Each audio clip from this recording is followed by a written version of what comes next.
Hello everyone guys, मेरे पास बहुत सारे मैसेज आए हैं इंस्टाग्राम पर जिसमें कि काफ़ी स्टूडेंट्स ने पूछा है कि मैम अगर सिर्फ हम एक ही बुक रेफ़र करते हैं या सिर्फ अगर हम अपने नोट्स पढ़ते हैं तो क्या हमें सिलेक्शन मिल सकता है कॉम्पिटिटिव एग्जाम्स में जॉब के लिए, लाइक नॉर्सेट या जो भी एग्ज़ाम वो देते हैं। तो देखिए, मेरा मानना ये है कि ऐसा नहीं है कि आपको 10 बुक्स रेफ़र करनी है तभी आपको सिलेक्शन मिलेगा। इस पर एक डिटेल्ड वीडियो भी मैं पहले डाल चुकी हूँ, आप मेरी वो वीडियो भी चेक कर सकते हैं, देख सकते हैं, जिसमें मैंने कुछ बुक्स का बताया है कि किस तरह की तैयारी करनी है तो आप कौन सी बुक रेफ़र करें। और दूसरी चीज़, अगर मान लीजिए आपकी कॉन्सेप्ट्स क्लियर नहीं है लेकिन आप सिर्फ ऐसे ही you are just going through the topics और बस ऐसे आप पेजेस टर्न कर रहे हैं, पढ़ रहे हैं, तो उसका इतना बेनिफिट आपको नहीं मिलेगा।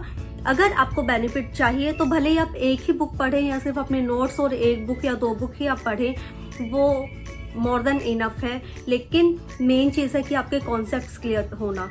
तो आप टॉपिक वाइज आप पढ़िए और फिर उसके एमसीक्यूज देखिए, ऐसे आप सिस्टम के अकॉर्डिंग निकालिए। जैसे एक सिस्टम आप पहले आपने उठाया और उस सिस्टम के जितने भी एमसीक्यूज आप कर सकते हैं वो आप प्रैक्टिस करिए, फिर आप दूसरे पर मूव ऑन करिए, ठीक है।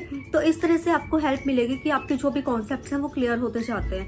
क्योंकि कई बार क्या होता है, हम थियोरेटिकल पार्ट जो पढ़ते हैं उसमें बहुत सारी चीज़ें मिस हो जाती हैं, इतनी चीज़ें नहीं होती, जबकि जब हम एमसीक्यूज कवर करते हैं तो उसमें वो पॉइंट्स कवर हो जाते हैं। तो इसलिए जो भी आप सिस्टम पहले लेते हैं, फॉर एग्जाम्पल अगर आपने कार्डियोवैस्कुलर सिस्टम लिया है तो आप पहले कार्डियोवैस्कुलर सिस्टम के जो भी आप टॉपिक्स पढ़ते हैं साथ ही साथ आप उसके एमसीक्यूज करते चलिए।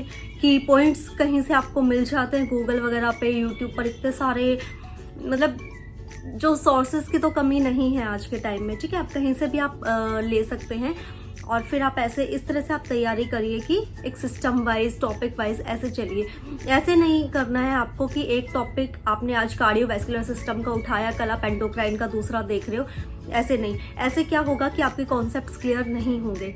चाहे आप दिन रात पढ़ लो, चाहे आप 20 घंटे पढ़ लो, 24 घंटे में से अगर आप अच्छे से प्लान करके नहीं पढ़ रहे हो तो फिर आपका पढ़ना इतना फ़ायदेमंद नहीं होगा, ठीक है।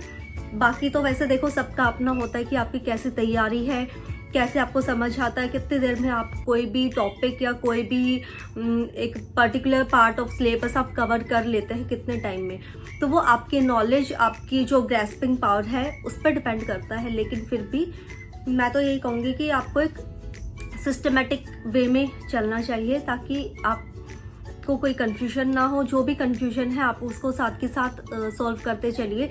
और जब अगर आप एक सिस्टम पढ़ चुके हैं, जैसे कि कार्डियोवैस्कुलर सिस्टम आपने कवर कर लिया, फिर आपने अगर रेस्पिरेटरी सिस्टम उठाया, उसके बाद आपने कोई और सिस्टम लिया या कोई और दूसरा सब्जेक्ट, फॉर एग्जांपल पीड्स ले लिया, गायनी ले लिया, कोई भी सब्जेक्ट आपने लिया जो आप पहले पढ़ चुके, बहुत ज़्यादा गैप मत होने दीजिएगा उसमें।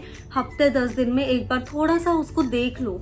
उससे क्या होता है, उसको वो चीज़ें आपको याद रहती है। और जो कुछ चीज़ें होती है जो इम्पोर्टेंट होते हैं बट हम भूलते जाते हैं, तो ताकि वो चीज़ें हम भूलें नहीं और आपको एक रिवीजन होती रहे और पूरा का पूरा भी नहीं पढ़ना पड़ रहा है, ठीक है। तो इस तरह से आप एक सिस्टमेटिक वे में पढ़िए जिससे कि आपको वो टॉपिक्स, वो पॉइंट्स याद रहेंगे।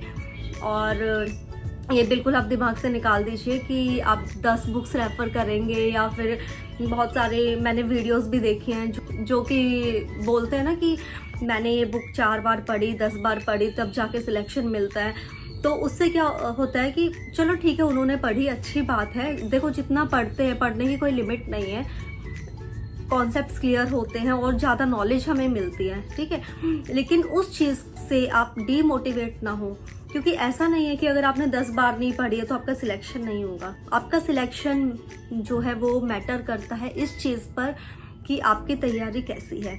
अब आपकी तैयारी हो सकता है कि आपने 2 बुक्स पढ़ के भी बहुत अच्छी तैयारी कर ली है, हो सकता है आप इधर उधर से ऑनलाइन इतनी सारी चीज़ें हैं वहाँ से देख के आपके सारे जो भी पॉइंट्स इंपॉर्टेंट होते हैं कोई भी टॉपिक के, वो आपके क्लियर हैं।